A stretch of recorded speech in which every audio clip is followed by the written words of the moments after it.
Julia says, Celia, I see you've had the same inspiration that I had. Edward must be fed. He's under such a strain he must keep his strength up. Edward, don't you realize how lucky you are? You have 2 good Samaritans. I never heard of that before. Edward says, The man who fell among thieves was luckier than I. He was left at an inn. Julia says, Edward, how ungrateful. What's in the saucepan? Celia says, No one knows. Edward says, It's something that Alex came and prepared for me. He would do it. 3 good Samaritans. I forgot all about it, Julia says. But you mustn't touch it. Edward says, Of course, I shan't touch it. Julie says, My dear, I should have warned you. Anything that Alex makes is absolutely deadly. I could tell such tales of his poisoning people. Now, my dear, you give me that apron, and I'll see what I can do. You stay and talk to Edward. And Julia exits. And yeah, you need to be careful about meat and milk and fish in terms of food preparation. Celia says, But what has happened, Edward? What has happened? Edward says, Lavinia is coming back, I think. Celia says, You think? Don't you know? Edward says, No, but I believe it. That man who was here. Celia says, Yes, who was that man? I was rather afraid of him. He has some sort of power, Edward says. I don't know who he is, but I had some talk with him when the rest of you had left, and he said he would bring Lavinia back tomorrow. Celia says, But why should that man want to bring her back? Unless he is the devil. I could believe he was. Edward says, Because I asked him to. Celia says, Because you asked him to? Then he must be the devil. He must have bewitched you. How did he persuade you to want her back? They hear a popping noise from the kitchen. Edward says, What's the devil's that? And Julia re-enters in an apron with a tray and 3 glasses. Julia says, I had an inspiration. There's nothing in the place fit to eat. I've looked high and low, but I found some champagne. Only half a bottle, to be sure. And of course, it isn't chilled. But it's so refreshing. And I thought we're all in need of a stimulant. Well, most people consider alcohol a depressant, but after this disaster, now I'll propose a health. Can you guess whose health I'm going to propose? Edward says, No, I can't. But I won't drink. It's Alex's.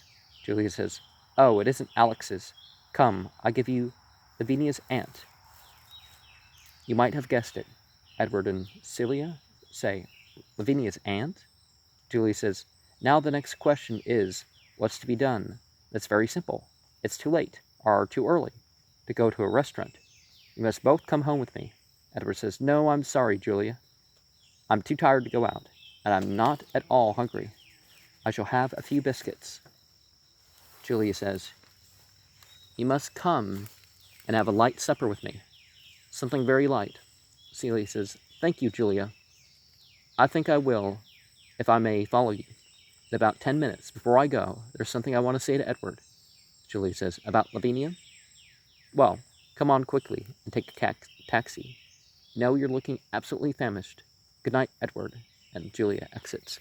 And it's important to be grateful, but that doesn't mean you have to necessarily indulge how others are leaning towards helping you. Celia says, Well, how did he persuade you? Edward says, How did he persuade me? Did he persuade me? I have a very clear impression that he tried to persuade me. It was all for the best that Lavinia had gone, that I ought to be thankful, and yet the effect of all his argument was to make me see that I wanted her back. Celia says, That's the devil's method. So you want Lavinia back. Lavinia, so the one thing you care about is to avoid a break, anything unpleasant. No, it can't be that. I won't think it's that. I think it's just a moment of surrender to fatigue and panic. You can't face the trouble. Edward says, no, it is not that. It is not only that, Celia says. It cannot be simply a question of vanity, that you think the world will laugh at you because your wife has left you for another man. I shall put that right, Edward. When you're free, Edward says, no, it is not that. And all these reasons were suggested to me by the man I call Riley, though his name is not Riley. It was just a name in a song he sang. Celia says, he sang you a song about a man named Riley? Really, Edward, I think you're mad. I mean, you're on the edge of a nervous breakdown. Edward, if I go away now, will you promise me to see a very great doctor, whom I have heard of, and his name is Riley? Edward says, it would need someone greater than the greatest doctor to cure this illness.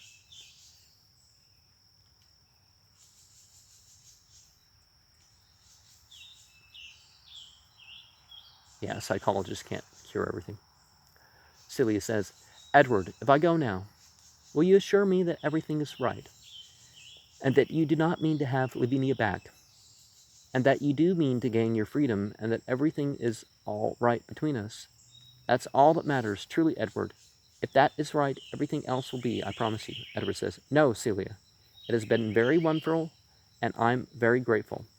And I think you are a very rare person, but it was too late, and I should have known that it wasn't fair to you. Celia says, it wasn't fair to me? You can stand there and talk about being fair to me? Edward says, but for Lavinia leaving, this would never have arisen. What future had you ever thought there could be? Celia said, what had I thought that the future could be? I abandoned the future before we began. And after that, I lived in a present where time was meaningless, a private world of ours, where the word happiness had a different meaning, or so it seemed. Edward says, I have heard of that experience. Celia says, a dream. I was happy in it till today. And then when Julia asked about Lavinia, it came to me that Lavinia had left you, and that you would be free. Then I suddenly discovered that the dream was not enough. I wanted something more, and I waited. I wanted to run to tell you. Perhaps the dream was better. It seemed the real reality, and if this is reality, it is very like a dream. Perhaps it was I who betrayed my own dream, all the while, and to find I wanted this world as well as that. Well, it's humiliating. Edward says, there's no reason why you should feel humiliated. Celia says, I don't think that you can humiliate me. Humiliation is something I've done to myself. I'm not sure even that you seem real enough to humiliate me. I suppose that most women would feel degraded to find that a man with whom they had thought they had shared something wonderful had taken them only as a passing diversion. Oh, I dare say that you deceived yourself, but that's what it was, no doubt. Edward says, I didn't take you as a passing diversion. If you want to speak of passing diversions, how did you take Peter? Celia says, Peter? Peter who? Edward says, Peter Coupe, who was here this evening. He was in a dream, and now he's simply unhappy and bewildered. Celia says, I simply don't know what you're talking about. Edward, this is really too crude a subterfuge to justify yourself. There was never anything between me and Peter. Edward says, wasn't there? He thought so. He came back this evening to talk to me about it. Celia says, but this is ridiculous. I never gave Peter any reason to suppose I cared for him. I thought he had talent. I saw that he was lonely. I thought I could help him. I took him to concerts. But then, as he came to make more acquaintances, I found him less interesting and rather conceited. But why should we talk about Peter? All that matters is that you think you want Lavinia. And if that is the sort of person you are, well, you had better have her, Edward said. It's not like that. I don't think I was ever really in love with her. If I have ever been in love, and I think that I have never been in love with anyone but you, and perhaps I still am, but this can't go on. It never could have been a permanent thing. You should have a man near your own age. That stuff doesn't matter so much. But particularly a married person needs to be careful who they hang out with, how they're talking, physical contact, that sort of thing. Because in that case, if both partners are willing towards that respect, there's not this surprise of being swept off and off with another person, and then they get bored of you eventually, and that sort of thing. And there's sort of a clarity that, is it this type of relationship or is it not? And Celia says, I don't think I care for advice from you, Edward. You are not entitled to take any interest. Now, in my future, I only hope you're competent to manage your own. But if you are not in love, and never have been in love with Lavinia, what is it that you want? Edward says, I'm not sure. The one thing of which I am relatively certain is that only since this morning I have met myself as a middle-aged man, beginning to know what it is to feel old, that this is the worst moment, when you feel that you have lost the desire for all that was most desirable. Before you are contented with what you can desire, before you know what is left to be desired, and you go on wishing that you could desire what desire is left behind, but you cannot understand. How could you understand what it is to feel old? I mean, unless there's some sort of health problem that's interfered with that, or some people would say drug problems or something like that. I mean, two of the leading causes of death in my country are alcohol and cigarettes. So, but people still pretty high up. 30 is like the peak of manhood. So, what's with that? In terms of physical form, ability and drive and all that. So people reduce a little bit towards the end of their 30s, and all of a sudden some sort of crisis. It's completely unnecessary in that respect.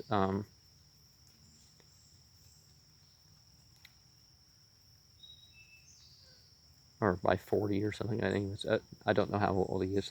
Celia says, but I want to understand you. I could understand. And Edward, please believe that whatever happens, I shall not loathe you. I shall only feel sorry for you. It's only myself I am in danger of loathing. But what will your life be? I cannot bear to think of it.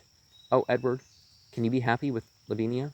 Edward says, no, not happy, or if there is any happiness, only the happiness of knowing that the misery does not feed on the ruin of loveliness, that the tedium is not the residue of ecstasy. I see that my life was determined long ago, and that the struggle to escape from it is only a make-believe, a pretense. That's what it is not, or could be changed. The self that can say, I want this, or want that, the self that wills, he is a feeble creature.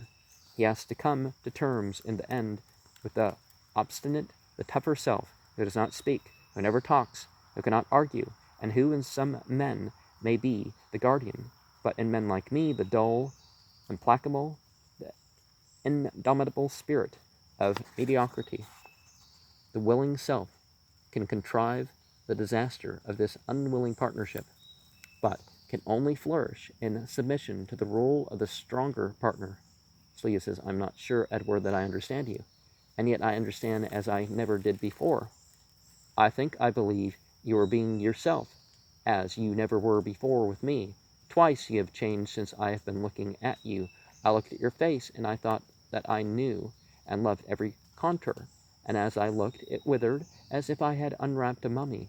I listened to your voice, that it always thrilled me, and it became another voice. No, not a voice. What I heard was only the noise of an insect, dry, endless, meaningless, inhuman. You might have made it by scraping your legs together, or however grasshoppers do it. I looked, I listened for your heart, your blood, and saw only a beetle the size of a man with nothing more inside it than what comes out when you tread on a beetle. Edward says, perhaps that is what I am. Tread on me if you like. Celia says, no, I won't tread on you. This is not what you are. It is only what was left of what I had thought you were. I see another person. I see you as a person whom I never saw before. The man I saw before, he was only a projection. I see that now as something that I wanted. No, not wanted, something I aspired to, something that I desperately wanted to exist. It must happen somewhere. But what? And where is it? Edward, I see that I was simply making use of you. And as I ask you to forgive me, Edward says, you ask me to forgive you. Celia says, yes, for two things. First, the telephone rings. Edward says, damn the telephone. I suppose I'd better answer it. Celia says, yes, better answer it. Edward says, hello. Oh, Julia, what is it now? Your spectacles again. Where did you leave them? Or have I got to hunt all over? Have you looked in your bag? Well, don't snap my head off. You're sure in the kitchen, besides the champagne bottle. You're quite sure, very well. Hold on if you like. I'll look for them, Celia says. Yes, you look for them. I shall never go into your kitchen again. Edward exits. He returns with the spectacles and a bottle and says, she was right for once. Celia says, she is always right. But why bring an empty champagne bottle? Edward says, it isn't empty. It may be a little flat. But why did she say that it was a half bottle? It's one of my best, and I have no half bottles. Well, I hope that you would drink a final glass with me. Celia says, what should we drink to? Edward says, whom shall we drink to? Celia says, to the Guardians. Edward says, to the Guardians? Celia says, to the Guardians. It was you who spoke of Guardians. They drink. It may be that even Julia is a guardian. Perhaps she is my guardian. Give me the spectacles. Good night, Edward. Edward says, good night, Celia. And she leaves. He says, oh, and he picks up the receiver. Hello, Julia. Are you there? Well, I'm awfully sorry to have kept you waiting, but I had to hunt for them. No, I found them. Yes, she's bringing them now. Good night. And, the curtain is drawn, and Act 1, Scene 3 is in the same room. It's supposed to be late afternoon. Edward's alone. He goes to answer the doorbell. So they changed the clock.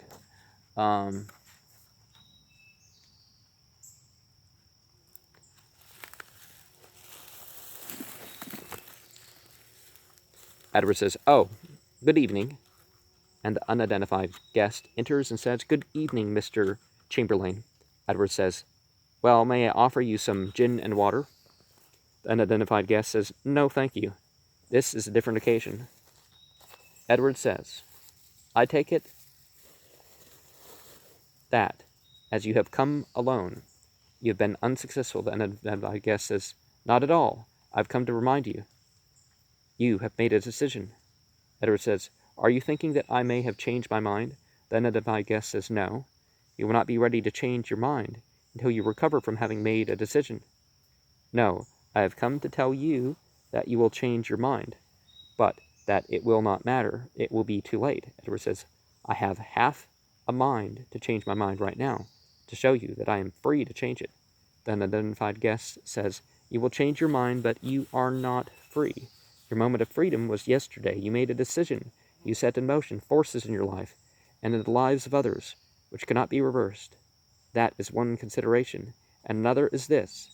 It is a serious matter to bring someone back from the dead. Edward says, from the dead? That figure of speech is somewhat dramatic, as it was only yesterday that my wife left me. The unidentified guest says, but we die to each other daily. What we know of other people is only our memory of the moment during which we knew them. And they have changed since then. To pretend that they and we are the same is a useful and convenient social convention, which must sometimes be broken. We must also remember that at every meeting you're meeting a stranger. Edward says, so you want me to greet my wife as a stranger? That will not be easy. Then identified guest says, it is very difficult, but it is perhaps still more difficult to keep up the pretense that you are not strangers. The affectionate ghosts, the grandmother, the lively bachelor uncle at the Christmas party, the beloved nursemaid, those who enfolded your childhood years in comfort, mirth, security. If they returned, would it not be embarrassing? What would you say to them? Are they to you after the first 10 minutes? You would find it difficult to treat them as strangers, but still more difficult to pretend that you were not strangers to each other. Edward says, you can hardly expect me to obliterate the last 5 years, identified guest says. I ask you to forget nothing. To try to forget is to try to conceal. Edward says, there are certainly things I should like to forget. Then the identified guest says, and persons also, but you must not forget them. You must face them all, but mean them as strangers. Edward says, then I myself must also be a stranger. The identified guest says, and to yourself as well. But remember, when you see your wife, you must ask no questions and give no explanations. I have said the same to her. Don't strangle each other with knotted memories. Now I shall go. Edward says, stop. Will you come back with her? The unidentified guest says, no, I shall not come with her. Edward says, I don't know why, but I think I should like you to bring her yourself. The unidentified guest says, yes, I know that you would, and for definite reasons, which I am not prepared to explain to you. I must ask you not to speak of me to her, and she will not mention me to you. Edward says, I promise. The unidentified guest says, and now you must await your visitors. Edward says, visitors? What visitors? The unidentified guest says, whoever comes, the strangers. As for myself, I shall take the precaution of leaving by the service staircase. Edward says, may I ask one question? The unidentified guest says, you may ask it. Edward says, who are you? The unidentified guest says, I also am a stranger. Exits and pauses, and Edward moves about restlessly. The bell rings, and he goes to the front door. Edward says, Celia. And Celia says, has Lavinia arrived? Edward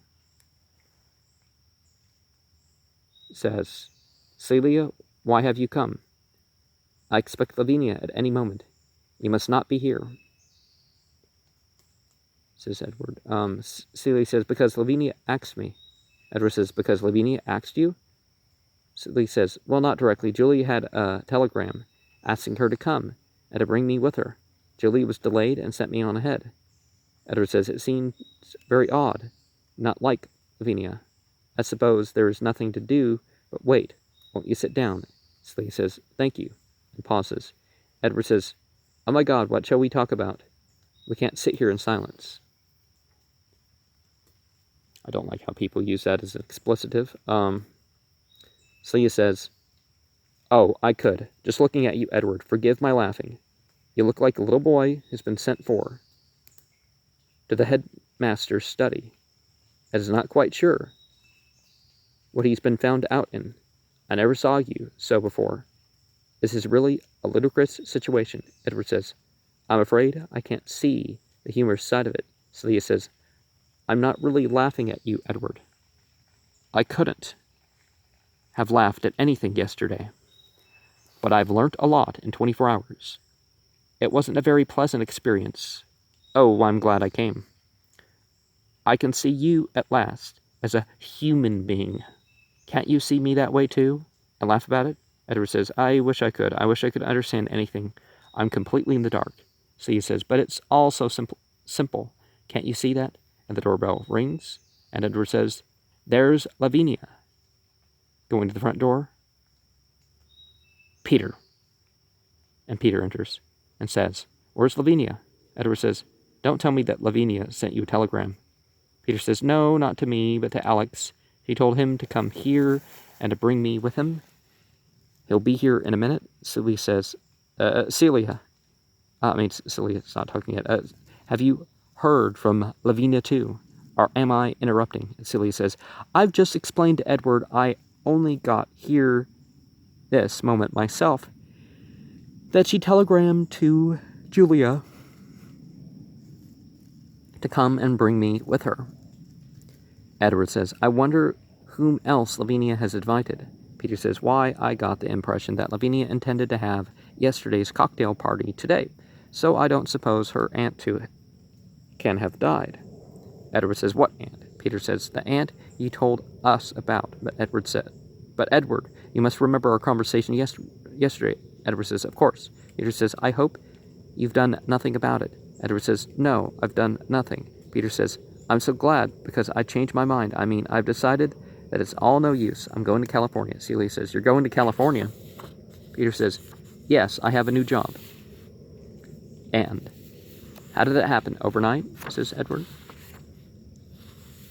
Peter says, why, it's a man Alex put me in touch with, and we settled everything this morning. Alex is a wonderful person to know, because you see, he knows everybody everywhere. So what I've really come for is to say goodbye. Celia says, well, Peter, I'm awfully glad for your sake. Though, of course, I shall miss you. You know how I depended on you for concerts and picture exhibitions more than you'd realize. It was fun, wasn't it? But now you'll have a chance, I hope, to realize your ambitions. I shall miss you. Peter says, it's nice of you to say so, but you'll find someone better to go about with. Celia says, I don't think that I shall be going to concerts. I'm going away too. Lavinia lets herself in with a latchkey. Peter says, you're going in abroad. I don't know, perhaps, says Celia. Edward says, you're both going away? And Lavinia enters and says, who's going away? Well, Celia, well, Peter, I didn't expect to find either of you here. Peter and Celia says, but the telegram. Lavinia says, what telegram? Celia says, the one you sent to Julia. Peter says, and the one you sent to Alex. Lavinia says, I don't know what you mean, Edward. Have you been sending telegrams? Edward says, of course I haven't been sending any telegrams. Lavinia says, this is some of Julia's mischief. And is she coming? Peter says, yes, and Alex. Lavinia says, then I shall ask them for an explanation. Meanwhile, suppose we might as well sit down. What shall we talk about? Edward says, Peter's going to America. Peter says, yes, and I would have rung you up tomorrow and come in to say goodbye before I left. And people could say it's all in good fun, but at some point the jokes on people is going to cross the line.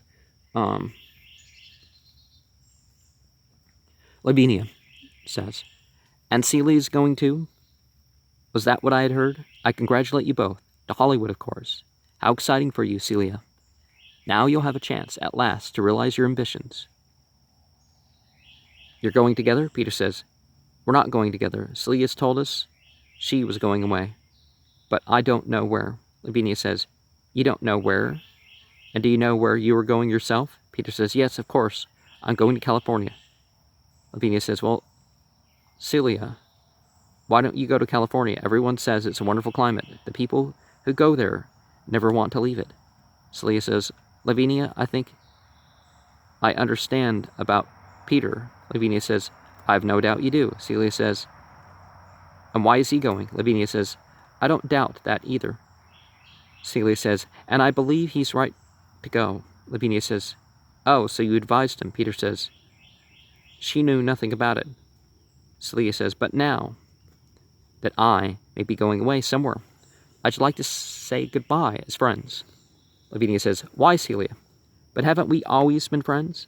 I thought you were one of my dearest friends, at least insofar as a girl can be a friend of a woman so much older than herself. Celia says, Lavinia, don't put me off. I may not see you again. What I want to say is this. I should like you to remember me as someone who wants you and Edward to be happy. Lavinia says, you're very kind, but very mysterious. I'm sure that we shall manage somehow, thank you, as we have in the past. Celia says, oh, not as in the past. The doorbell rings, and Edward goes to answer it. And Celia continues, oh, I'm afraid that all this sounds rather silly, but... And Edward re-enters with Julia. And Julia says, "There you are, Lavinia. I'm sorry to be late, but your telegram was a bit unexpected. I dropped everything to come. And how is the dear aunt?" Lavinia says, "So far as I know, she's very well, thank you." Julia says, "She must have made a marvelous recovery. I said so to myself when I got your telegram." Lavinia says, "But where, may I ask, was this telegram sent from?" Julia says, "Why, from Essex, of course." Lavinia says, "And why from Essex?" Julia says, "Because you've been in Essex." Lavinia says, "Because I've been in Essex." Lavinia says, Julia says, "Lavinia, don't say you've had a lapse of memory. Then that accounts for the aunt and the telegram." Lavinia says, "Well, perhaps I was in Essex. I really don't know." Julia says, "You don't know where you were, Lavinia? Don't tell me you were abducted. Tell us. I'm thrilled." The doorbell rings. Edward goes to answer it, and Alex enters. Alex asks, "Has Lavinia arrived?" Edward says, "Yes." Alex says, "Welcome back, Lavinia. When I got your telegram." Lavinia says, "Where from?" Alex says, "Dedham." Lavinia says, "Dedham is in Essex. So what's from Dedham?" Edward, "Have you any friends in Dedham? Or is it Dedham?" Edward, "No, I have no connections in Dedham." Julia says, "Well, it's all delightfully mysterious." Alex says, "But what is the mystery?" Julia says, "Alex, don't be inquisitive. Lavinia has a lapse of memory. And so, of course, she sent us telegrams. And now I don't believe she really wants us. I can see that she's really quite worn out after her anxiety about her aunt, who, you'll be glad to hear, has quite recovered, Alex. And after that long journey on the old Great Eastern, waiting at junctions, and I suppose she's famished," Alex says. "Oh, in that case, I know what I'll do." Julie says, "No, Alex, we must leave them alone and let Lavinia rest. Now we'll all go back to my house. Peter, call a taxi." And Peter exits. And Julia says, "We'll have a cocktail party at my house today." Celia says, "Well, I'll go now. Goodbye, Lavinia." "Goodbye, Edward." Edward says, "Goodbye, Celia." Celia says, "Goodbye, Lavinia." And Lavinia says, "Goodbye, Celia." And Celia exits, and Julie says, "And now, Alex, you and I should be going." Edward says, "Are you sure you haven't left anything, Julia?"